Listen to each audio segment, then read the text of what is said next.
Lagay na natin yung bawang. Lagyan ko na yung ampalaya. Lulutuin ko na.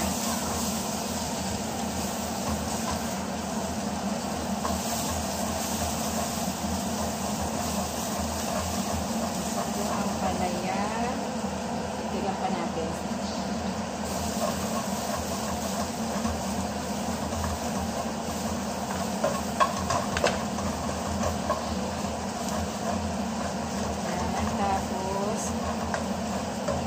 Sibuyas. Yung sibuyas ko. Bali, hati na sila ng pakbet. Parehas isado. Pag na golden brown na yung bawang, sunod na natin ang sibuyas.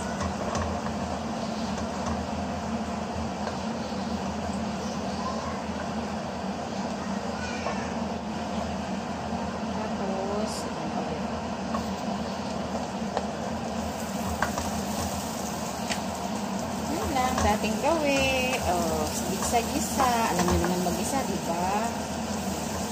Yan na, kasama na natin yan. Gigisa na rin yan dyan.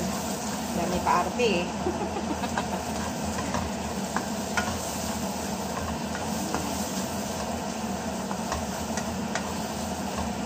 Gusto ko medyo maraming bawang tsaka sibuyas.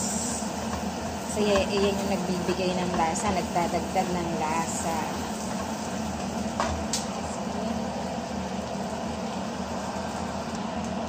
Ayan guys, tapos lagyan na natin ng konting magic sarap.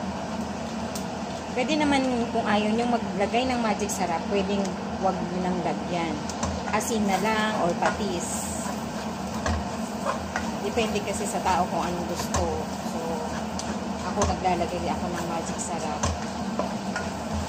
Pero pwede rin naman walang magic sarap kahit kung ayaw nyo. Asin na lang or patis. Ako din mag-a-add pa ako ng patis mamaya. Diba? Tinutusta ko lang ng konti yung sibuyas at bawang.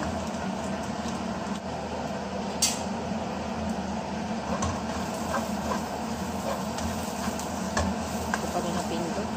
O, ayan. Tapos lagyan na natin ang ampalaya.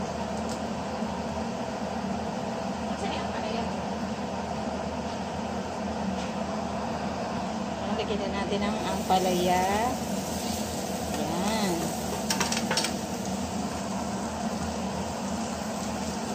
Nilamas ko yan guys, yung ampalaya sa asin para hindi masyadong mapait. Kasi minsan may ampalaya na sobrang pait. Meron namang ampalaya na hindi mapait. Sa inyo kung ayaw nyo namang anuhin, lamasin sa asin, okay lang. Pero kung ayaw nyo nang mapait, lamasin nyo sa asin para sigurado. Tapos, maya-maya makikita nyo, nagtutubig na siya. Tapos, bandawan nyo lang sa maligamgam na tubig. Okay na yun. Yan, ganyan lang. Ano ko yan guys, medyo half cook lang para medyo crunchy pa, medyo malutong. Huwag masyadong para sarap papakin. Huwag malagsa. At ilagay na natin yung oyster.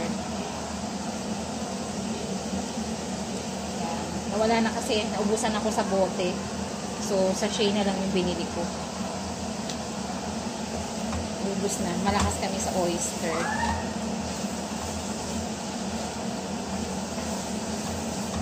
Yung oyster maalat na yan, kaya titikman nyo rin pagka sobrahan tayo sa alat.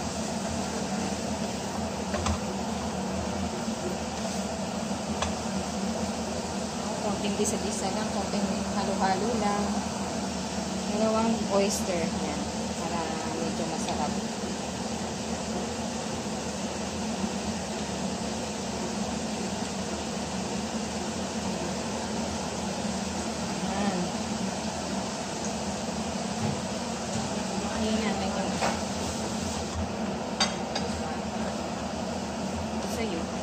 Nagbabantay ako dami kong ginagawa. Sobrang busy ko, kaya hindi ko na naas. Tingnan niya, sinain mo. Dapat binantabayanan mo kanina. Ay, medyo, ano lang. Ayan guys, siktik na ko na. Harap na. Tama lang. Okay na yan.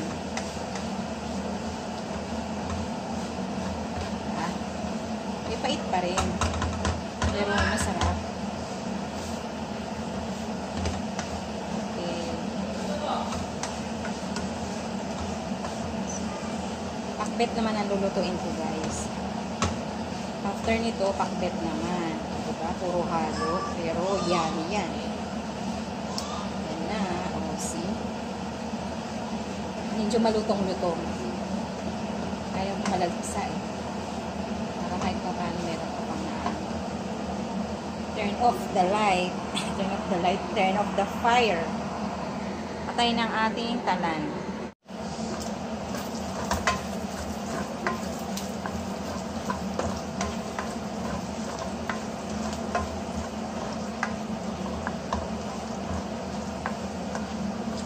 Again guys, ang ating garlic. Parehas lang.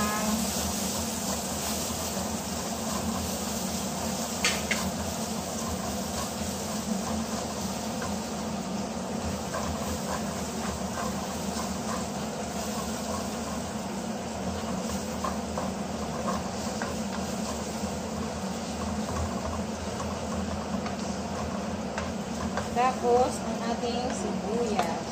Yan. Huling tak-tak. Ipatak ang huling tak-tak. Medyo nakakapagod na rin ha.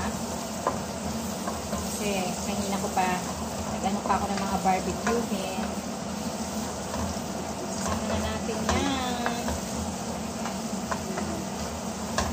Matutosta na yan.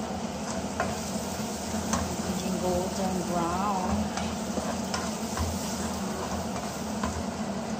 Again, magic sarap. Yung kalahati ng magic sarap kanina. Okay.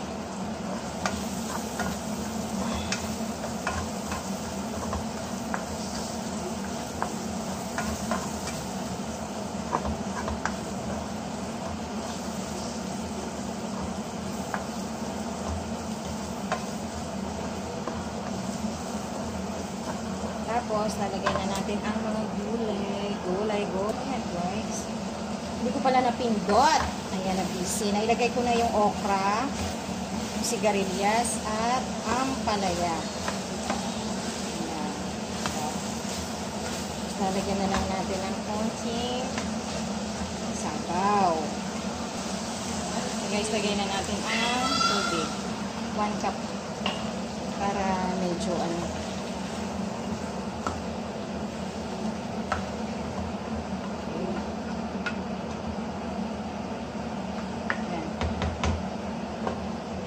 siyang kumulo. Okay. Dagdagan pala muna natin guys ng konting patis. Dagdagan ko muna ng konting patis. Mga isang kutsara lang. Or tikman nyo na lang mamaya. Saglit lang naman yung kumulo eh.